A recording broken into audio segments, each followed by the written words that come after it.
Hello and welcome. इस lecture के अंदर हम डिस्कस करेंगे थर्ड कर्नाटिक वॉर जो कि 1756 से लेकर 1763 तक होती है फ्रेंच ईस्ट इंडिया कंपनी और ब्रिटिशर्स के बीच में, ब्रिटिश ईस्ट इंडिया कंपनी और फ्रेंच ईस्ट इंडिया कंपनी के बीच में। इससे पहले हमने फर्स्ट और सेकंड कर्नाटिक वॉर डिस्कस कर ली है। अगर आपने वो लेक्चर्स नहीं देखे हैं तो आप देख सकते हैं। जब मैं थर्ड कर्नाटिक वॉर की बात करता हूँ, इसका बैकग्राउंड क्या था, तो बैकग्राउंड देखो 7 ईयर्स वॉर चल रही थी यूरोप के अंदर। अब यूरोप के अंदर 7 ईयर्स वॉर चल रही थी और ब्रिटिशर्स और फ्रेंच जो हैं वो आमने सामने थे। और क्योंकि यूरोप के अंदर फ्रेंच और ब्रिटिशर्स आमने सामने थे, दोनों की लड़ाई चल रही थी यूरोप के अंदर, इसलिए यूरोप का जो कॉन्फ्लिक्ट था वो हिंदुस्तान तक पहुंच गया, वो राइवलरी हिंदुस्तान तक पहुंच गई। ये जो 7 ईयर्स वॉर थी यूरोप में, ये क्या है आपको इतना समझने की ज़रूरत नहीं है, इतना जानने की ज़रूरत नहीं है। बेसिकली ऑस्ट्रिया और प्रशिया वहाँ पे लड़ रहे थे सिलेशिया के इशू पे। सिलेशिया एक जगह थी जो कि ऑस्ट्रिया और प्रशिया के बीच में आती है, और ऑस्ट्रिया अपना क्लेम कर रहा था उस जगह के ऊपर और प्रशिया अपना क्लेम कर रहा था। प्रशिया कह रहा था कि ये जगह हमारी है। तो इसी तरीके से वहाँ पे जो है वो फ्रेंच और ब्रिटिशर्स भी आमने सामने आ जाते हैं। सिंपली आपको ये समझने की ज़रूरत है कि 7 ईयर्स वॉर चल रही है यूरोप के अंदर और ब्रिटिशर्स और फ्रेंच आमने सामने हैं, और ब्रिटिशर्स और फ्रेंच की जो राइवलरी है यूरोप के अंदर चल रही है, जो कॉन्फ्लिक्ट यूरोप के अंदर चल रहा है, वो हिंदुस्तान तक पहुँच गया। अब फ्रेंच गवर्नर हुआ करते थे एक, जिनका नाम था काउंट डी लैली। काउंट डी लैली को हिंदुस्तान भेजा जाता है 1758 में, ताकि ब्रिटिशर्स को यहाँ पे क्रश किया जा सके। तो फ्रेंच गवर्नर काउंट डी लैली जो है वो हिंदुस्तान भेजे जाते हैं ब्रिटिशर्स को यहाँ पे क्रश करने के लिए, ब्रिटिश पावर को क्रश करने के लिए 1758 में।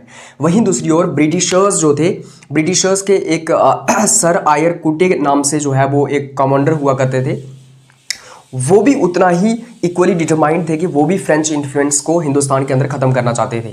तो बेसिकली सर आयर कुटे जो है वो ब्रिटिशर्स की तरफ से हैं और काउंट डी लैली जो है वो फ्रेंच की तरफ से हैं। काउंट डी लैली चाहते हैं कि ब्रिटिशर्स को पूरे तरीके से क्रश कर दिया जाए, और सर आयर कुटे चाहते हैं कि फ्रेंच को बिल्कुल पूरे तरीके से क्रश कर दिया जाए हिंदुस्तान के अंदर। अब मेजर इवेंट्स क्या थे इस वॉर के, थर्ड कर्नाटिक वॉर के? देखो, जो फ्रेंच गवर्नर थे काउंट डी लैली, उन्होंने ब्रिटिश का एक फोर्ट, एक किला हुआ करता था, उसके ऊपर अटैक कर दिया, जिसका नाम था फोर्ट सेंट डेविड, जो कि तमिलनाडु के अंदर था। उसके ऊपर काउंट डी लैली अटैक करते हैं और उसको कैप्चर कर लेते हैं 1758 में।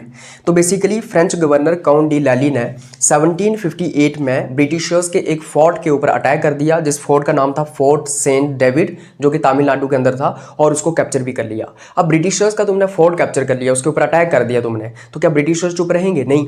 तो ब्रिटिशर्स ने वहाँ पर रिटेलिएट किया, ब्रिटिशर्स ने भी जवाब दिया, और उसके बाद क्या होता है, एक बैटल ऑफ वांडीवाश होती है, जिसको 1760 में जो होती है बैटल ऑफ वांडीवाश के नाम से जिसको जाना जाता है।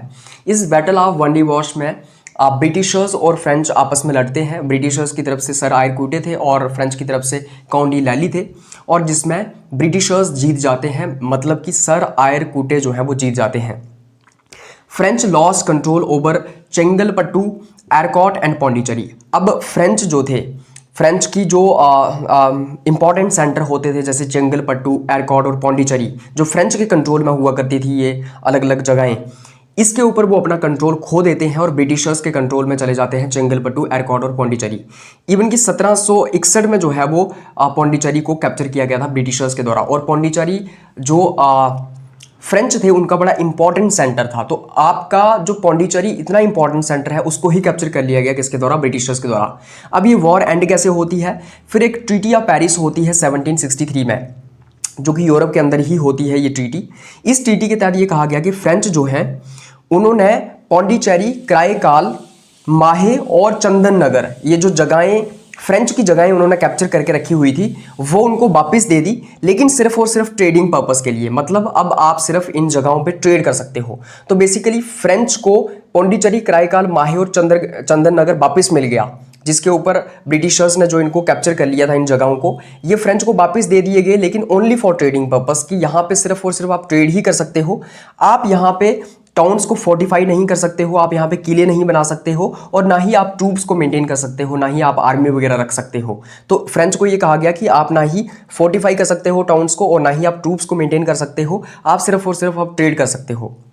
इस तरीके से British emerged as undisputed colonial power in India, और ब्रिटिशर्स जो थे वो एक अनडिस्प्यूटेड कॉलोनियल पावर की तरह इमर्ज हुए हिंदुस्तान के अंदर। और इस तरीके से जो फ्रेंच बहुत बड़ी एक स्ट्रॉन्ग यूरोपियन पावर हुआ करती थी उसको भी धीरे धीरे ब्रिटिशर्स ने जो है वो हरा दिया, उसका डिक्लाइन हो गया।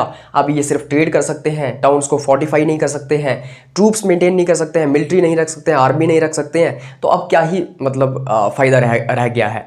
तो अब बेसिकली ये ट्रेड कर सकते हैं सिर्फ, और ब्रिटिशर्स जो हैं, ब्रिटिश ईस्ट इंडिया कंपनी जिनके पास ट्रूप्स हैं, आर्मी है, उनको ये अब चैलेंज नहीं कर पाएंगे। तो इस तरीके से क्या हुआ, थर्ड कर्नाटिक वॉर ने डिसाइड की किसकी, ब्रिटिश ईस्ट इंडिया कंपनी की फेट।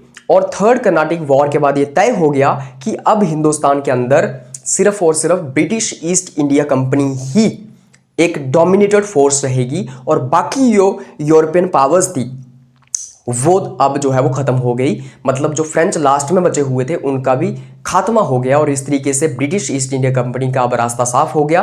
अब ब्रिटिश ईस्ट इंडिया कंपनी यहाँ पे अनडिस्प्यूटेड यूरोपियन पावर बन जाती है, कॉलोनियल पावर बन जाती है हिंदुस्तान के अंदर। और इस तरीके से ट्रीटी ऑफ पेरिस के थ्रू 1763 में जो होती है ये वॉर एंड हो जाती है। तो इस तरीके से हमने थर्ड कर्नाटिक वॉर को यहाँ पे डिस्कस कर लिया। First and second Carnatic Wars हमने पिछले लेक्चर्स के अंदर डिस्कस कर ली थी, और ये था एंग्लो फ्रेंच राइवलरी जो हमने डिस्कस किया, मतलब ब्रिटिशर्स के बीच में और फ्रेंच के बीच में जो राइवलरी चल रही थी। Thank you so much for watching this lecture. Bye bye, take care.